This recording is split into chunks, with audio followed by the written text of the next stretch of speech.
அந்த ஒரு பலனை சொன்ன பிறகு அவங்களுடைய சில அமைப்புகளை சொன்ன பிறகு லக்னத்தை கன்ஃபார்ம் பண்ணிக்கணும். ஏன்னா லக்னத்தினுடைய குணாதிசயங்கள் லக்ன பாவக அடிப்படையில் தான் எல்லாம் வேலை செய்யணும்.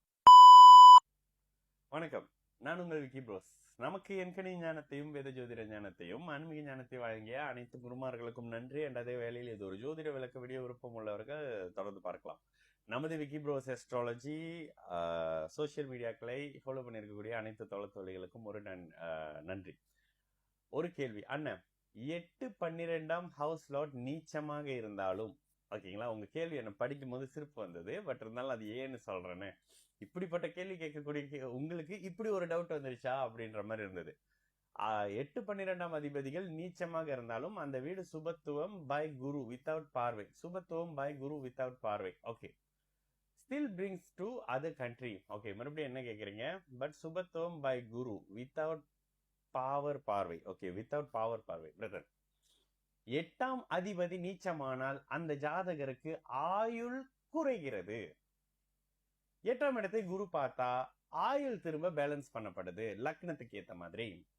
12ஆம் பாவகம் 12ஆம் அதிபதி நீச்சமானார்னா 12ஆம் இடம் சுபத்துவமானதுன்னா பாவகத்துக்கும் பாவக சுபத்துவத்துக்கும் ஒரு டிஃபரெண்ட், பாவகாதிபதிக்கும் பாவக சுபத்துவத்துக்கும் இருக்கிற டிஃபரெண்ட். இது ஒரு நுணுக்கம்.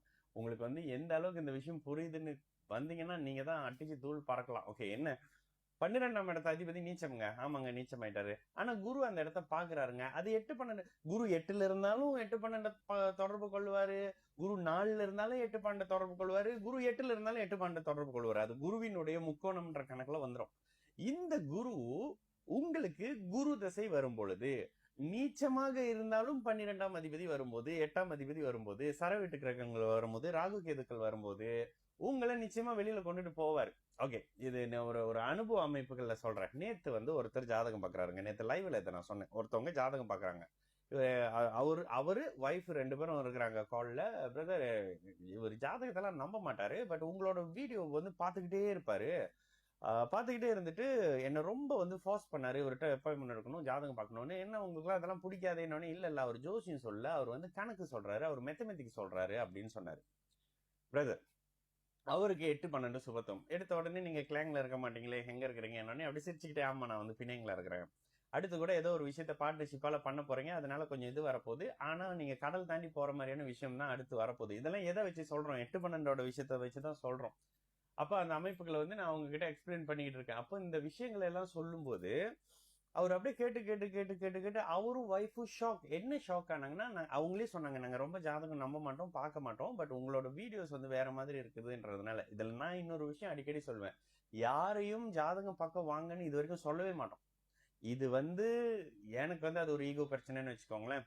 சோ கிட்டத்தட்ட அந்த மாதிரி. அப்போ இந்த இடத்துல அந்த ஒரு பலனை சொன்ன பிறகு அவங்களுடைய சில அமைப்புகளை சொன்ன பிறகு லக்னத்தை கன்ஃபார்ம் பண்ணிக்கணும். ஏன்னா லக்னத்தினுடைய குணாதிசயங்கள் லக்ன பாவக அடிப்படையில் தான் எல்லாம் வேலை செய்யணும். அப்ப இந்த அமைப்புகள் எல்லாம் சொன்ன பிறகு கால் கட் பண்ணி அடுத்த கால் கனெக்ட் பண்ணிட்டு பேசிக்கிட்டு இருக்கும் போதே இமிடியேட்டா அவங்க ஃபேமிலிக்கு இன்னொரு 2 பேருக்கும் ஒரு ஆளுக்கு பேமெண்ட் பண்ணியிருந்தாங்க. இது ஏன் அப்படின்னா, ஏதோ ஒரு வகையில அவங்களுக்கு ஒரு திருப்தி வந்திருக்குல்ல. இப்படிதாங்க இந்த மொத்த என்னோட இது போகுது. ஜாதகம் பாக்குற ஒருத்தர், நான் அன்னைக்கு கூட பார்த்த ஒரு பொண்ணு சிங்கப்பூர்ல இருந்து ரொம்ப கட்டண ஆபீஸ்ல இருக்கேன், சீக்கிரம் சொல்லுங்கன்னு சொல்லி ஆரம்பிச்ச கான்வர்சேஷன், அண்ணன் நான் போய் என்னோட ஃப்ரெண்ட் அத்தனை பேருக்கும் உங்களை போய் ரெக்கமெண்ட் பண்ண போறேன்னு கால் கட் பண்ணாங்க. இந்த மாதிரியான ஜோதிடம் உங்க மாதிரியான கேள்விகள்ல இருந்து பிறக்குது. இந்த கேள்வி பாவகாதிபதி கெட்டு போயிடுறாரு, நீச்சமாயிடுறாரு. ஆனால் பாவக சுபத்துவ நிலையில நீங்க என்ன பண்றீங்க? டிராவல் பண்றீங்க, பிறந்த இடத்தை விட்டு தள்ளி போறீங்க. ஏன் இந்த கதையை நான் சொன்னேன்னா, இந்த மாதிரியான ஜாதகர்கள் பிறந்த இடத்துல கஷ்டப்படுவீங்க, பிறந்த இடத்துக்கு வந்துட்டா நஷ்டப்படுவீங்க, அவமானப்படுவீங்கன்ற மாதிரியான விஷயத்த அவங்க கிட்டே கேட்டு கன்ஃபார்ம் பண்ணுங்களா. ஆமாங்கன்னு வாங்க. நேற்று அந்த கிளாங்ல உள்ளவர்கிட்ட, உங்களுக்கு கிளாங்ல போவே முடியாதுங்க, அவ்வளவு பெரிய வீடு கட்டி ரெனோவேட் பண்ணி 8 மாசம் தான் பிரதர் இருந்தோம், திரும்ப போலான் இருக்கோம், நீங்க போக மாட்டீங்கன்னு சொல்லிட்டேன். நீங்க போக மாட்டீங்க, போனா பிரச்சனையா இருக்கும், நீங்க போக மாட்டீங்க. என்னன்னே என் பெரிய பையன் அதை தான் சொன்னான், அந்த வீடு நமக்கு செட் ஆகலப்பா, நம்ம அங்க வேண்டாப்பா, நம்ம வேற இடத்துக்கு போலாம்ப்பான்னு சொன்னாரு அப்படின்னு சொன்னாங்க. இந்த அமைப்புகள் 8-12 சுபத்துவத்தை வச்சு மட்டும் தான் சொல்ல முடியும். சில நேரத்துல என்ன இருக்கும் தெரியுங்களா, குரு 6ல இருந்து 8 பார்ப்பாரு, பௌர்ணமி சந்திரனும் சுக்கிரனும் 8ஆம் இடத்தோட இருப்பாங்க. இதுவும் 8-12 சுபத்துவம் தான். அப்ப 8ம் 12ம் சுபத்துவமாக இருந்ததுனாலே இந்த அமைப்புகள் வரும். கூடுதலா இந்த லைவ் எப்படி என்னோட ஸ்டைல்ல நான் பலன் சொல்றேன்றத சொல்றதுதான். அது கொஞ்சம் பாத்தீங்கன்னா உங்களுக்கு கொஞ்சம் என்னோட ஸ்டைல் எப்படின்னு உங்களுக்கு கொஞ்சம் புரியும். ஓகேங்களா பிரதர்? நான் உங்களுக்கு நல்லது நடக்கும், எல்லோரும் நல்லா இருப்போம். வணக்கம்.